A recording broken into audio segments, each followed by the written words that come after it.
Hey everyone, welcome to episode 21 of the Peace Talks podcast, a podcast that seeks to understand the Israeli-Palestinian conflict and elevate the voices of those trying to resolve it. I'm David Eastman.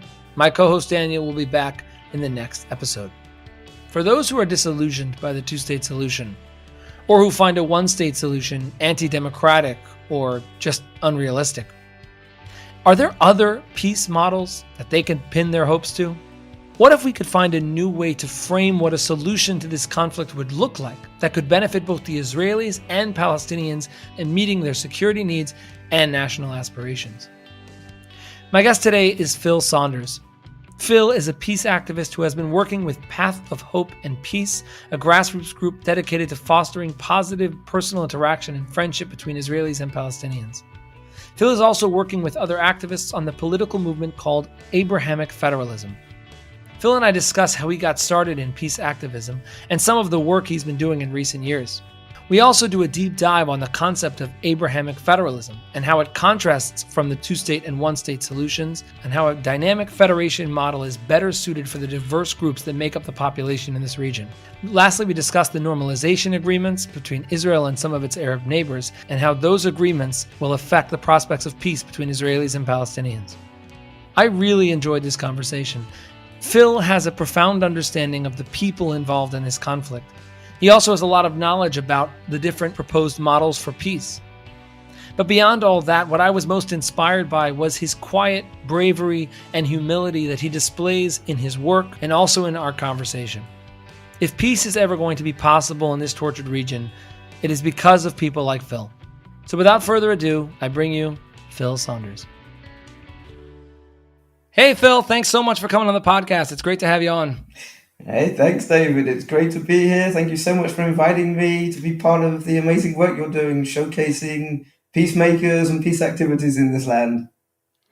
For sure. So we actually first met at the first ever annual Roots Run for Reconciliation. And I don't remember if I was speaking to you at the time about a little bit about the podcast and also about some of the peace initiatives that you've been involved with throughout your life.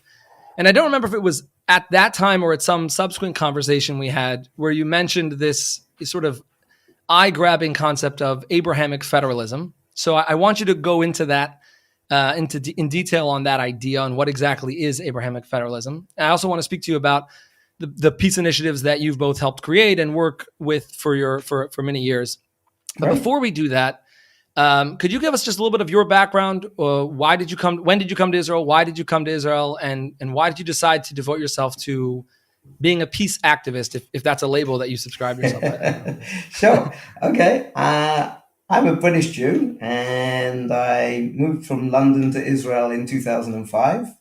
And since 2013, I've been living in a town called Sur Adassa, which is between Jerusalem and Bet Shemesh, right next to the Green Line.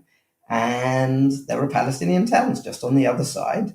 And having grown up in a cosmopolitan city and also done a lot of traveling around the world, it just felt natural for me to want to meet my Palestinian neighbors. And when I did so, I discovered that they were incredibly welcoming, and they're amazing hosts, and they invited me to their weddings and treated me as an honored brother, and the food that they do is great, and so instantly there was a wonderful rapport, and that opened the door to me and others, other Israelis in my town, building coexistence with our Palestinian neighbors. So Phil, to go back just a minute, this seems like a dramatic moment. You live in Sur Adassa, you see these Palestinian towns, very close by. Mm-hmm. How does that encounter happen? How do you make that happen originally? You step out of your door. Where do you go next? Okay, so it was definitely enabled by the fact that there are Palestinians from those towns who work in our town and other Israeli towns in this area. So it was easy to start talking to the gardeners or builders that live in those towns, and talk to them a little about the situation, and then tell them that I was interested in learning more, meeting their families, and so I got invited, and that's the way to do it, as friends. Yeah. Did this start as an idea of you for trying to make peace, or was it just about a quest for understanding? How did it start for you on an emotional level? I didn't have an agenda at that point, but I've always been a fan of peace, and sure, part of it was to build mutual understanding and get to know each other, and from that you can build all sorts of wonderful things. So this happened in 2013. What have you been doing since that initial encounter? What are some of the activities that you've been working on or have been doing throughout that time? Okay, so the group we set up here in this little locality is called Path of Hope and Peace. Our main activities are between Surah Dassa and the Palestinian town of Hussan, and we do family trips, getting people together, particularly down to the springs in Hussan, which are a beautiful location. And it's amazing when you get into nature, all the stress goes away, and you can talk about everything. And from that, it breaks down the fears between Israelis and Palestinians. And actually, now Hussan in particular has been featured recently on Channel 12. And so we're now getting Israeli visitors from all over the land coming to Hussan. And this is Wow. great for Hussan, for obviously tourism effectively, and they buy things while they're there, and it's a wonderful experience for Israelis coming to see a Palestinian town that is keen on coexistence. So it's a win-win. And we do other things like, for example, at the moment it's the season for olive picking, and that's a great activity for the kids to get involved in, and Wow. it helps the Palestinians with their agricultural work. And again, it's just living in this land together and doing things together cooperatively. So if I'm following, the organization isn't necessarily about let's sit down and talk about our different grievances or narratives. It's about let's just spend time together, and through that we'll obviously have conversation and create dialogue. But what would you is the agenda, or let's say, of the organization to say let's get down and have the hard conversation, or is it like let's spend some time together? It's more about getting to know each other and building things positively together, but conversations will always lead to politics and the harsh Yeah. realities. And no, we don't try to suppress that at all, and we have very open conversations. But it's about getting to understand each other and build a shared future together. And it's That's from those kinds of activities that has come this notion of Abrahamic Federalism, which could be a vision for extending it across the land from this sort of pilot project that we've begun in our area. Yeah. So why don't you go a little bit in detail about this idea of Abrahamic federalism, how it's manifesting in these different initiatives, and how is it? How could it work? What's I guess what is the timeline of something like this coming about? So I know that's a lot. I know that's a lot. That's fine. Okay, so Abrahamic Federalism is a political vision which has been designed to be tailor made to the unique needs of this land. And it's got two components: Abrahamism and federalism. And I think the easiest one to start with would be to talk about federalism for anyone to understand what the idea of federalism is here in this land. It's that for a long time we've been pursuing two-state solution, and it doesn't seem to have got anywhere. And now people are beginning to say, okay, if it's not going to be the two-state solution, what can it be? And some people are saying, all right, maybe it needs to be a one-state solution. Maybe we need to be a collective democracy, a binational state. But there's a lot of people that feel that that might not give us what we want. There's a need for there are two peoples in this land at the least who desire self-determination, independent self-determination. And if we try to be one state together, then we might end up competing with each other for influence in that state, and we might ending up something like Lebanon or something like that, which is not a great result. So, if we're not thinking two states or one state, then federalism are various forms of one and a half, if you like. Uh, ideas in between, which you can most easily think of as two states in one. It's where, in some ways, we're sharing the land collectively, but we have independent self-determination and self-governance for both peoples. So this is federalism in a nutshell. So before we get to the Abrahamic, which is the more complex part, like you said, why can you? I think when we spoke last, I had mentioned that I've been recently backing away from the two-state solution as a real possibility. Could you give your best understanding of why people are moving away from this? Why is this solution, which seems the most simple, if two people want the same area, let's split it.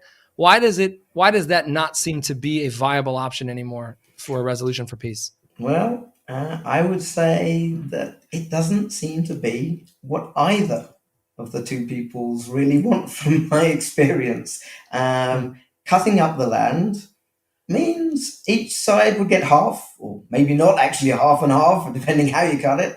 But at the end of the day, when I go into my daughter's school, I see a map on the wall, which is the whole of the land, including the West Bank, or Judea and Samaria, however you want to call it. And when I go into my Palestinian friends' children's schools, I see a similar map, the whole land, but they call it Palestine.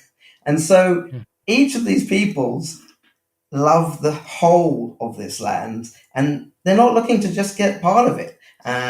The Palestinians are very attached to Haifa and Jaffa, and we have attachment to many of the places like Hebron, for example, the city of our patriarchs. And so the idea of just cutting it up, one story I like is the tale of King Solomon and the baby. And the message is, the mother that truly loves the baby doesn't want to cut the baby into two.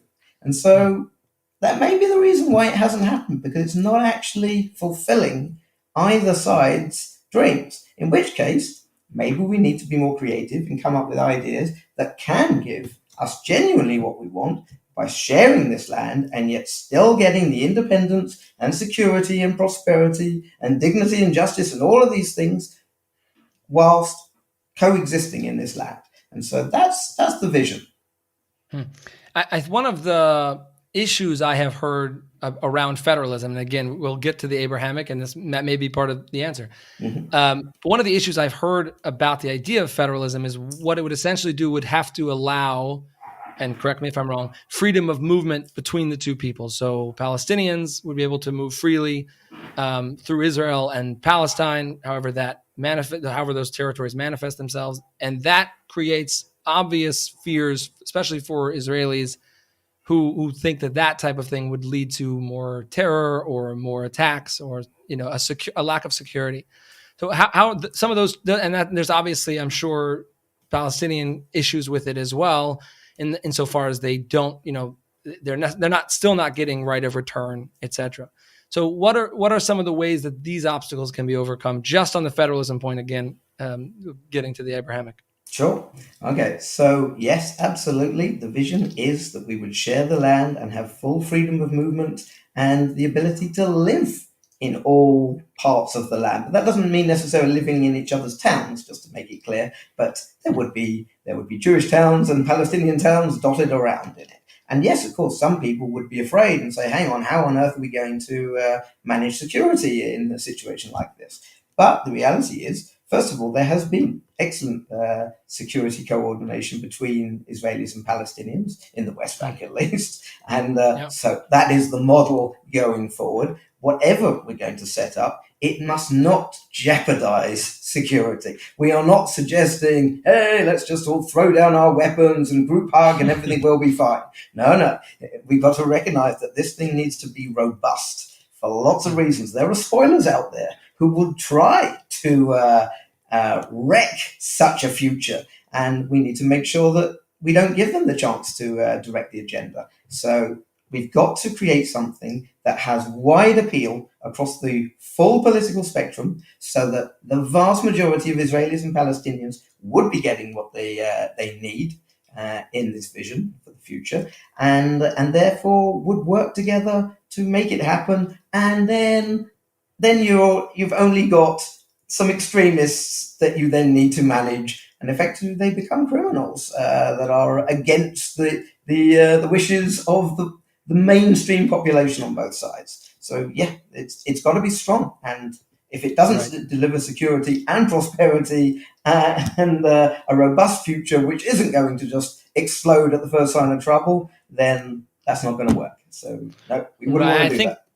That's right. I think a lot of the pessimism around this is that seems so far. It appears, maybe, and this might be an incorrect view, but it appears that the peoples are moving away from the idea of peace. They've been burned or spurned so many times in peace processes that they can't imagine trust. And what it sounds like you're saying is that there's going to need to be a very strong foundation of trust between the two peoples, and an understanding that this is a great way to go forward, and so that the activists, or let's say the extremists on both sides, become a smaller and smaller margin that can be handled easily. So is that something you've seen? Is there a real interest on both sides, or let's say a growing interest on both sides for such an arrangement? I can talk about the experience in my local area, which, like I said, is a kind of proof of concept, if you like. And absolutely, when people are benefiting from working together and there are mutual improvements in quality of life, people buy into it. And also, yes, as the longer it goes, the more you trust each other, and you fear each other less.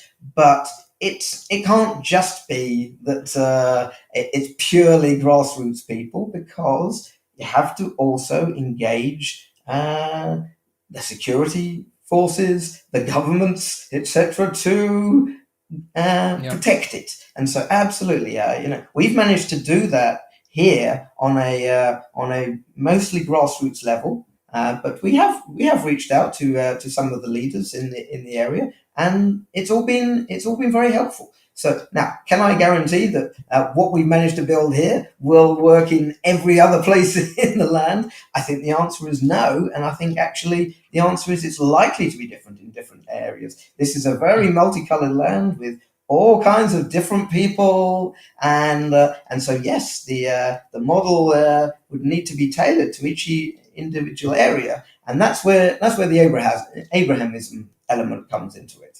So, would you like me to describe that a bit now? Yeah, please. Okay, so the concept of Abrahamism is, first of all, we have a shared patriarch, Abraham, and at the end of the day, the reason both peoples are here in this land is because Abraham, according to the Bible, moved from what is now Iraq to this land, and we are all descended from him. And so at the end of the day, we're all part of one big family, and we have a shared heritage. And it's very helpful to remind ourselves of that shared heritage, and the reason why our cultures are quite similar in a lot of ways. Obviously, there are differences too, but we need to remember we are supposed to be here because of that history, but also Abraham is the father of many nations, and there are many tribes in this land. And we shouldn't try to pretend that we're one people or even just two peoples, because there are many different kinds of Israelis and there are many different kinds of Palestinians. And so you see it as a rainbow of Abrahamic tribes, and that encourages regionality, regional autonomies, that each area will have local rules tailored to each area. So we're not trying to do a one-size-fits-all approach. So what happened to work in this area might well not be at all what is appropriate in another area. And so fine, each place will be tailored according to their needs under the Abrahamic model. So you've got Abrahamism and you've got federalism connecting into a tailor-made approach to what's special about this land. Yeah, and I definitely appreciate what you're saying about it having to be tailor-made to each different community or set of communities. Yep. But I guess my question would be, what are some of the things in your model, features of your model that really can't be replaced? Is it, I mean, I would imagine recognition of each other's peoplehood is probably in there, but what are some of the other features that you would say, yeah, you might have to tweak the model here, tweak the model there, but these features have to be part of it if we're going to live in accordance with this Abrahamic federalism idea? Okay, sure. So let me first of all say it is a work in progress, and we are adaptable, and we want to connect with more partners, and they may suggest no, this needs to be changed, and that's fine. But I'll summarize where we're up to at this point. So I've met with many different federalists in this land who've created wonderful models, and I would summarize them into three main camps, if you like. There are the federal models that are a confederation, which is very much two states, but just under some kind of shared umbrella, two separate sovereign states. And one of your podcasts recently mentioned the two states, one homeland model. That is a two-state confederation model. Then you've got two different kinds of federations instead of confederation. One of them is creating a federation under the name of Israel, okay, because there's a notion that the children of Israel are many tribes, and that we can create this kind of arrangement and regional autonomies under the name of Israel. And then there are another group that want to create a federation. And when I say a federation, that's effectively a one state. It's a sovereign one state with autonomous regions. So the difference between federation and confederation is, when you think of a federation, you can think of the United States or Canada or Australia, that are individual countries with constituent states or provinces, or the Switzerland, it's cantons. So that's a one-state federation with regional autonomy, whereas a confederation is like the European Union, when you have several independent sovereign states which are part of some greater group collective. Now, so the other kind of federations are ones that have the theme of, rather than Israel, maybe the Holy Land or Abraham or something shared identity. And you can see that these symbols matter to people. And if we've got time, I'd say it was an interesting story I had, that an Israeli federalist suggested, why can't we all just come under the name of Israel, the children of Israel? And I said, well, I think there are some Palestinians that wouldn't embrace that. And so I went and spoke to one who is actually a representative of Hamas. And the conversation went as follows. I said, the children of Israel are mentioned in the Quran many times. And does this suggest, therefore, that you could be a part of a collective under the name of Israel? And he said, no. And I said, why not? He said, well, we're not children of Israel. I said, okay, so who are you? He said, we are B'nai Ismail, the children of Ishmael. So I said, okay, Ishmael is the son of Abraham, and we're also descended from Abraham. If we set something up under the name of Abraham instead, could you buy into that? And he said, yes. And we shook hands on it. And so that's what led me particularly to the concept of Abrahamic federalism, because if Abraham could even have Hamas being part of it, well, that would take us a long way towards solving some of the problems. Yeah, for sure. I want to speak a little more about the Abrahamic idea, but I actually, and I chalk this up to my own ignorance. I didn't even realize there was a significant difference between federalism or a federation and a confederation.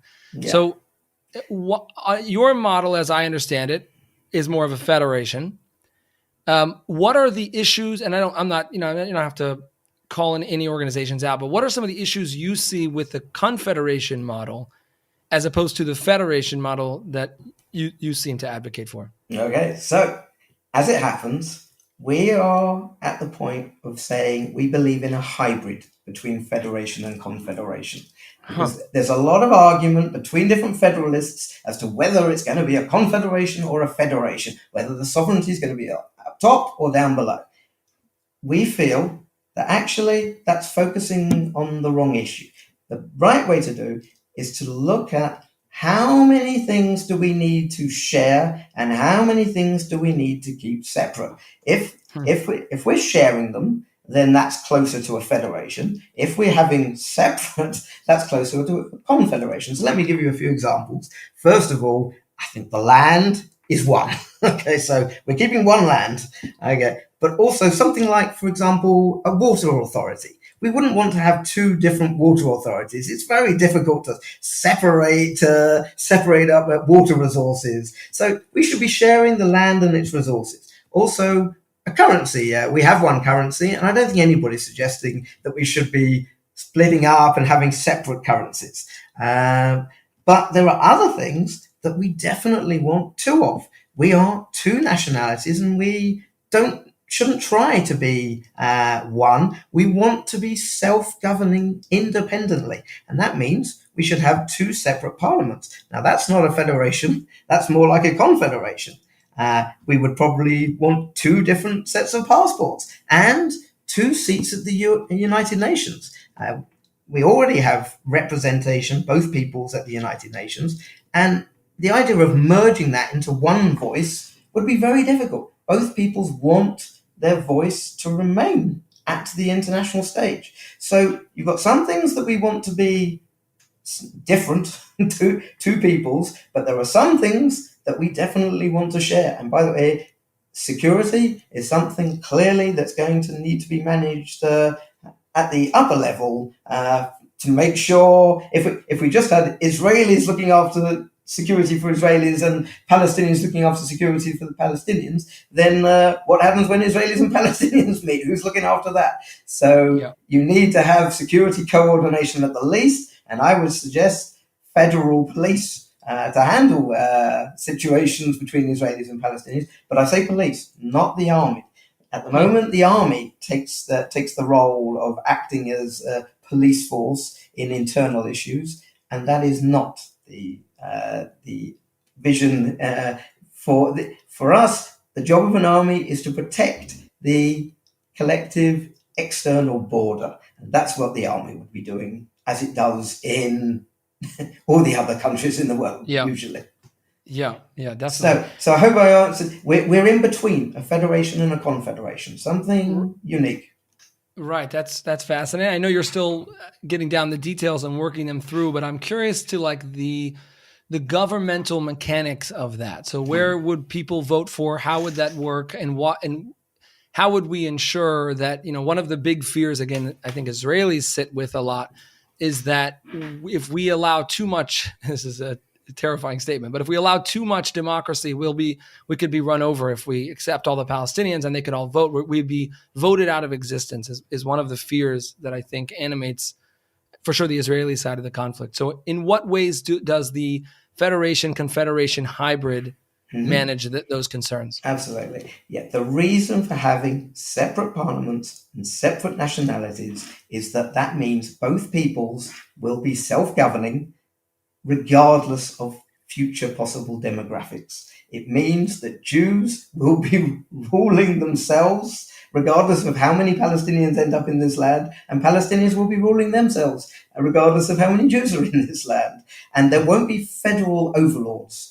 I don't think any of us want to have the possibility of some Jew ruling Palestinians at the federal level, or a Palestinian ruling Jews. So the governance is down at the national level. The federal layer is to protect two main things: synergies and autonomies. It's to make sure that where we want to work together, that infrastructure is protected and built for all of our mutual benefit, and also it preserves and guarantees that we will remain independent.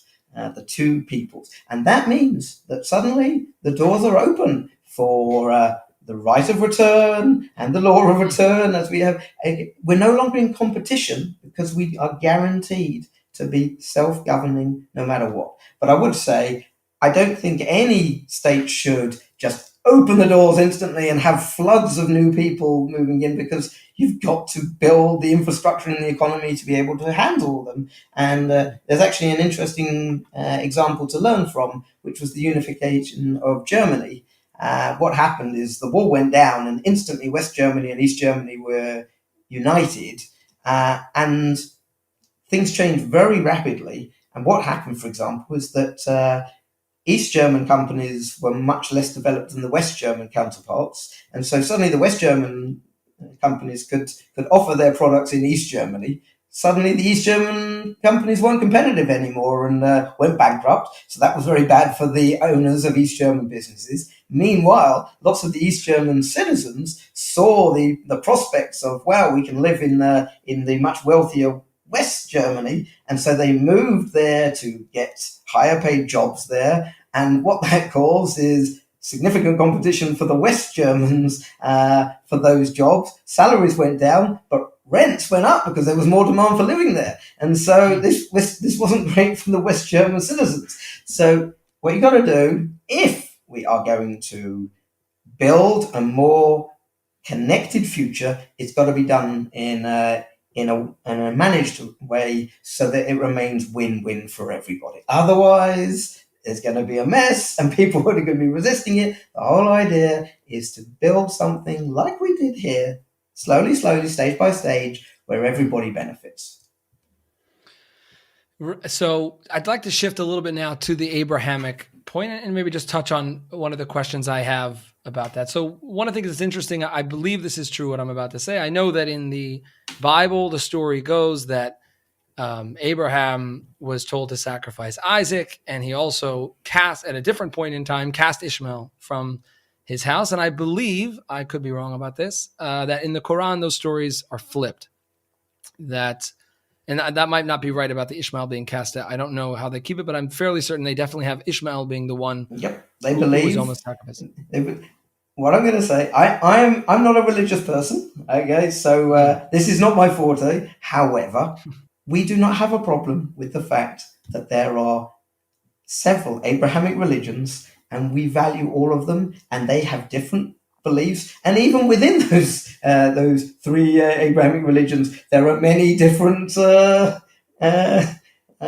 groups within there. And if you mention Islam, there are the Shias and the Sunnis, and sure. In Christianity there are Protestants and Catholics, and Jews have plenty of internal divisions too. And one of the things I would say is this vision is not just about bridging between Israelis and Palestinians. The Abrahamic component offers a possibility of solving the internal disputes, which are plaguing Israeli politics at the moment.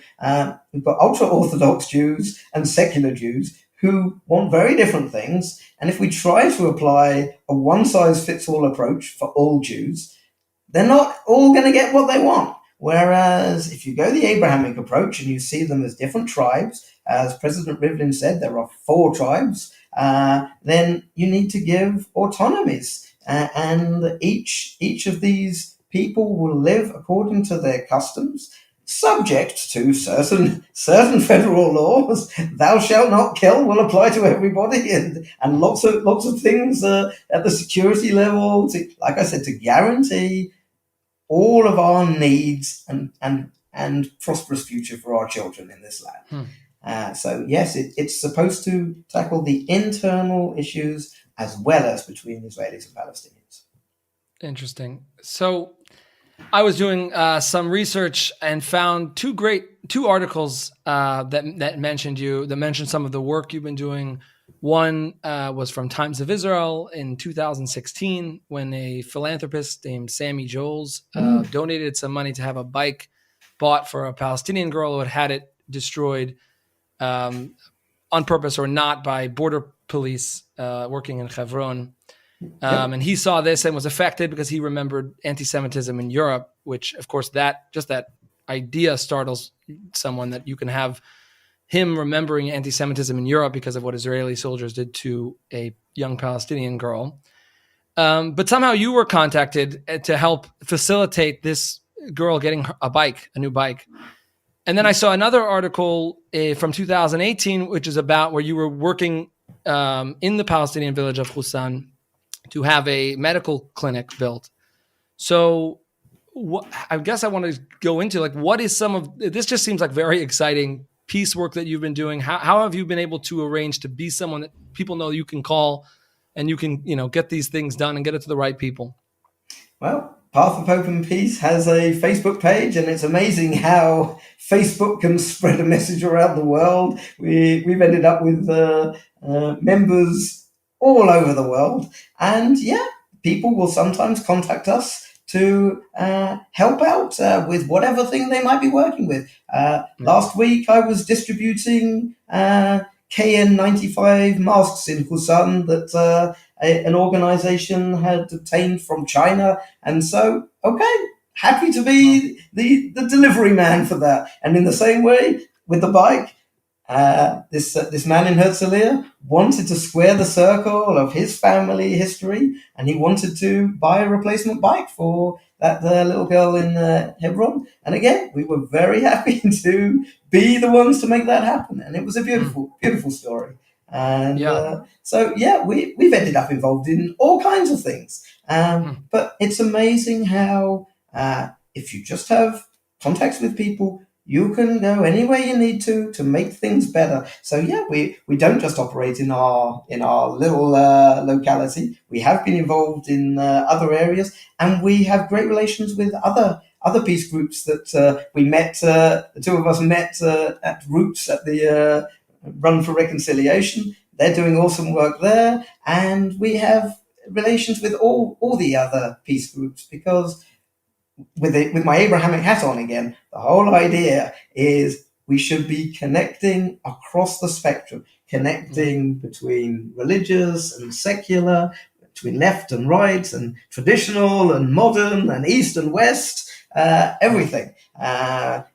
It's not just about. I often like to think that there are two main schools of peace: the secular human rights. Liberal democratic school of peace, and the interfaith peace, which has a religious underpinning. And those two are coming from very different places and maybe don't understand each other too well, but actually they're trying to do similar things at the end of the day. And the idea of bringing all these different enterprises together and working together for a collective shared future that accommodates all of our different needs, that's our focus and our work now. Yeah, and I can really appreciate it. I'm not religious either, but I could definitely appreciate the idea of, going back into our mythological narratives to get to a common ancestor that we can both point to. And if you can almost imagine where I was starting with before with the Isaac and Ishmael, how those narratives start to diverge.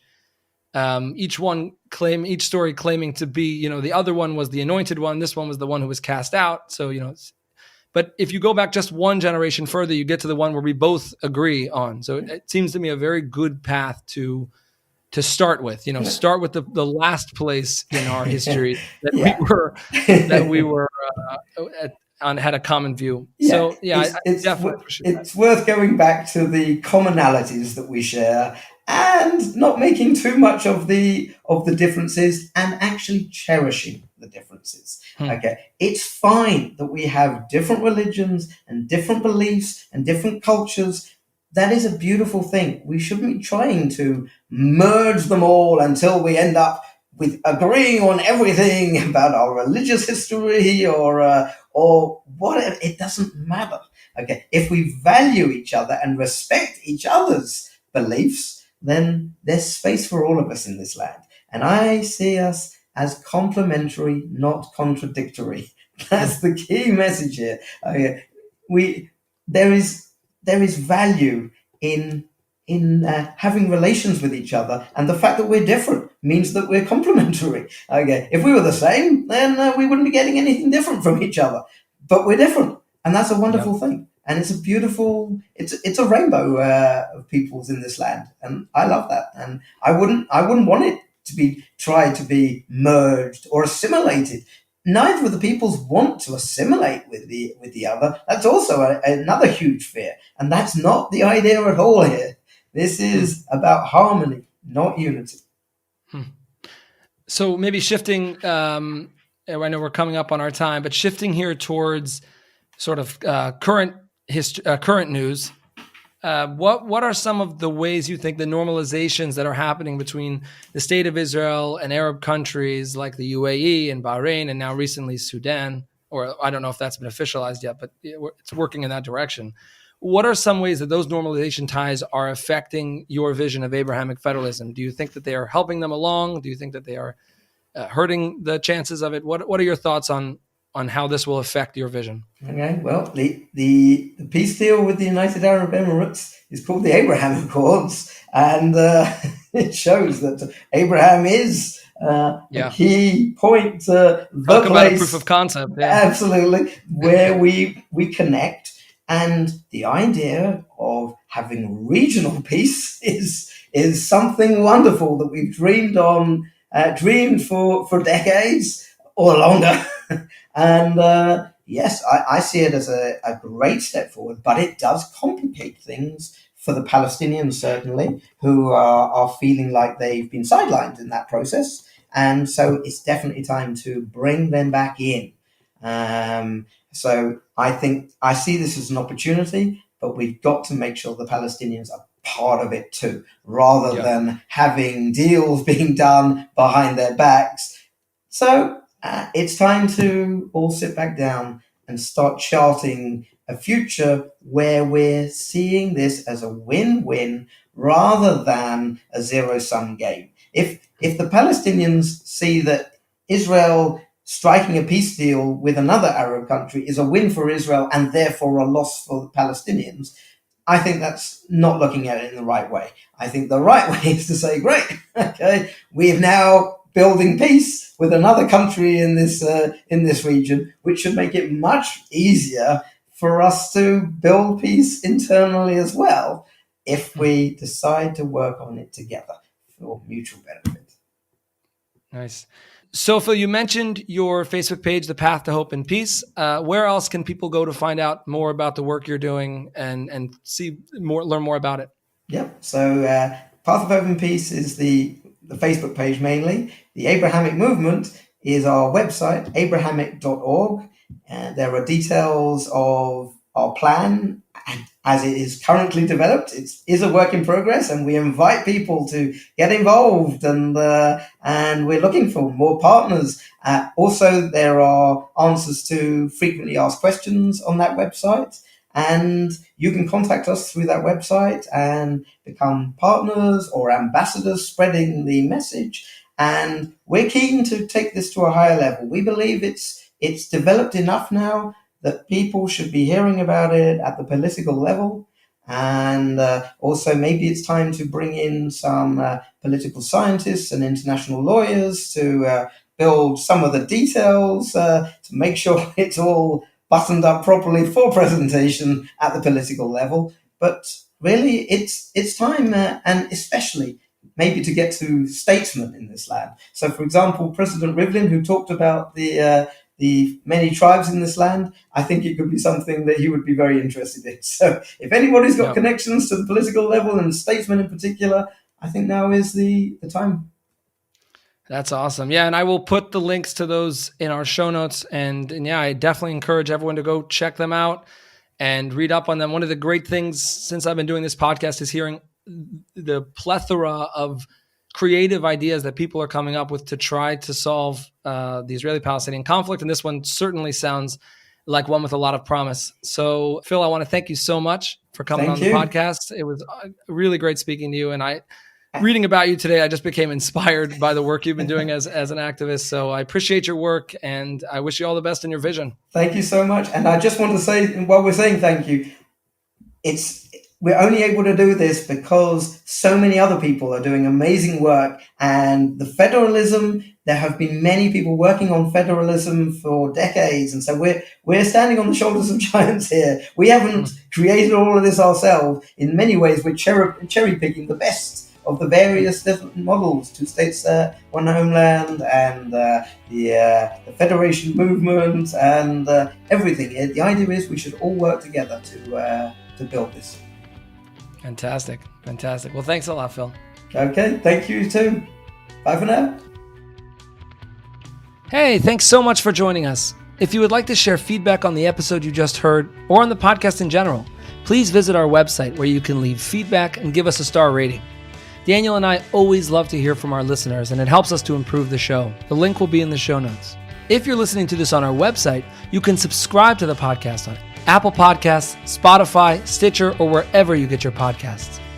Please also follow us on Facebook to be notified when episodes are released and to hear all other announcements about the podcast. The link to our Facebook page will also be in the show notes. Again, thanks so much for listening, and we'll see you soon.